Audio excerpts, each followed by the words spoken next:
السلام علیکم، امید کرتا ہوں کہ اب سب خیر و عافیت سے ہوں گے۔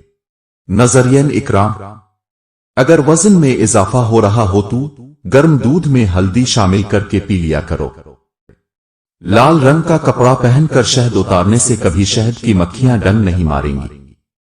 جامن کھانے سے پیشاب کی نالی میں انفیکشن پیدا کرنے والے بیکٹیریا ختم ہو جاتے ہیں۔ نہار منہ اجوا کھجور دودھ کے ساتھ کھاؤ، دل کے امراض میں افاقہ ہوتا ہے۔ کیلا دودھ میں ڈال کر کھانے سے کبھی مردانہ کمزوری نہیں ہوتی۔ دمہ کی بیماری ہو تو شہد میں چند دانے دار چینی ملا کر کھانے سے دمہ کی بیماری ختم ہو جاتی ہے۔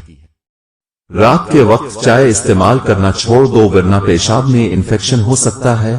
زیادہ بیٹھے رہنے سے گردوں کے سنگین امراض کا خطرہ ہو سکتا ہے۔ قوت با میں اضافہ کرنا تو پیاز دوپہر کے وقت استعمال کرنا چاہیے۔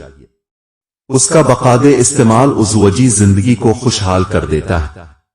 کھانے کے فوری بعد اگر آپ کو نیند آنے لگے تو آپ کو ذہنی طور پر سکون کی ضرورت ہے۔ رات کو بکری کا دودھ پی لو، بے تحاشا طاقت آ جائے گی۔ اگر تھکوت محسوس ہو رہی ہے تو پانی میں نمک ڈال کر پی لیا کرے۔ جن لوگوں کی سانس پھول جاتی ہو وہ بیر کھائیں، یہ بیماری دور ہو جائے گی۔ موٹی عورت صبح اٹھتے ہی لیموں اور شکر کا رس پانی میں ملا کر پی لیا کرے، وہ ہمیشہ دبلی پتلی رہے گی۔ ہلدی جگر کو خراب ہونے سے بچاتی ہے۔ اگر پیشاب کرتے وقت جلن محسوس ہو تو پیشاب کرنے سے قبل تھوڑا سا ٹھنڈا پانی ضرور پی لیا کرے۔